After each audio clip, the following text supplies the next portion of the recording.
Folks, so we're back with another example in editing. We've got a nice polar bear shot here on the Hudson Bay in Churchill, Manitoba, and we've got a mother and cub. So this is a special shot. If you look over here at the settings, we're at the extent of my telephoto zoom. So this is something where we're gonna wanna crop. And I did shoot to crop, meaning I have a relatively low ISO, especially low for my R5 full frame camera, good depth of field, and proper shutter speed. So I know that I can crop pretty well. So the first thing I'm gonna do is hit C to crop. And I'm just gonna come in here and drag a box as to the size I think that I want it. Notice how it brings up the grid. I'm gonna wanna line this up with the polar bears on the bottom right intersecting point, but I wanna leave that open space to the left, mainly because the cub is there looking towards the left. And I wanna feature the cub as really the main subject, have the cub looking into the greater proportion of the scene, into the open space. I'm gonna go ahead and hit enter there. So the first thing I'm seeing here is definitely want to bring up the light in the polar bears itself, really to match the light that we're seeing reflecting off the snow in the background.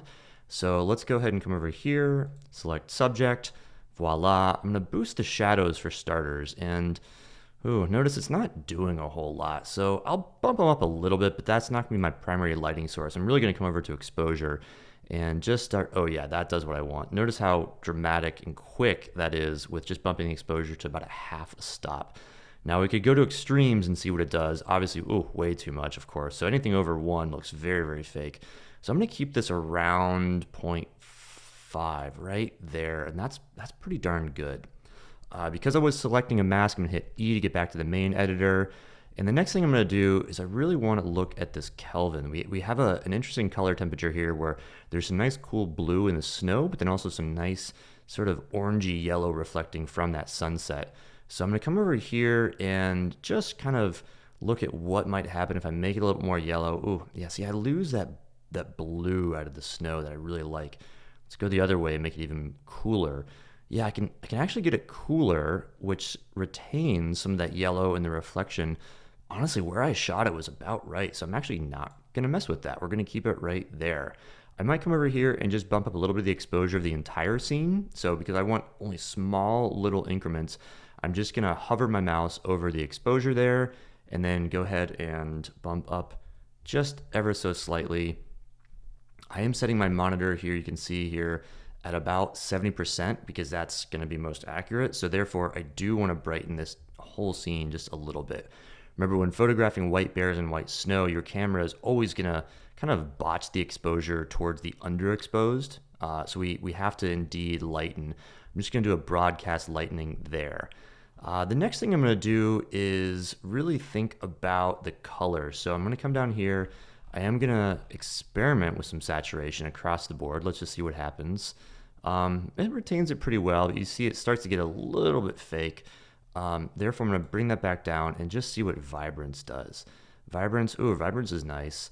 I'm just going to do a little half and half. Let's do about 20 on vibrance and maybe 20 on saturation. And that does, it's pretty good. Let's bring it down to 10. The next thing I'm going to do, because I do want to showcase the middle here, is I'm going to do a little bit of vignetting. Let's see what the vignetting does. It brings, I don't really like that. I think I am going to do a radial filter instead. So I want to keep those guys light, hit X to inverse it, and therefore I'm going to darken the exposure around it. That's nice because then I can come back to my main editor and boost exposure once again across the board, which just adds a little bit of spotlighting in the bears themselves. That's really quite nice. The next thing I might do, because I see some color up here, is I might do a gradient mask and just bring this down here and create a little bit more yellow in the gradient mask just to kind of help that sunset. Let's experiment with the reverse. Then it's very, very blue. So I actually like adding a little bit more yellow up there because I like that gradient so much. I'm going to come back here and do another gradient just down the bottom to physically darken that foreground to minimize that distraction. I really like that. Just little touches here and there. And I might zoom in to see, how sharp are we here? It could be sharper, but that's just what you get sometimes.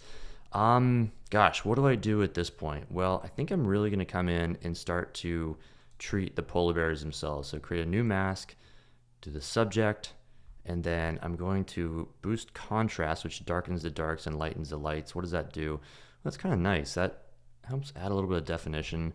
Since I like the definition, I'm going to come down here and add a little bit of clarity.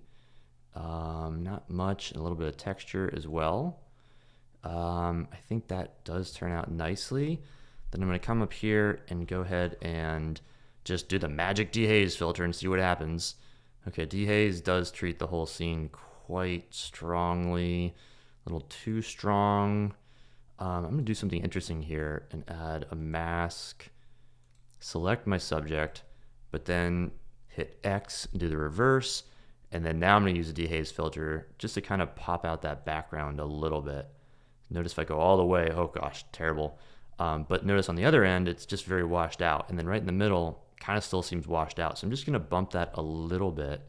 And we're getting even more nice definition here. That's going to be kind of it for me. I could desaturate and de-emphasize a little bit because it is pretty dramatic blue and yellow. But gosh, I think that's it. The only thing other that I would do is maybe consider making these polar bears a bigger part of my scene. So I'm going to come back into crop, and I'm just gonna crop a little bit more.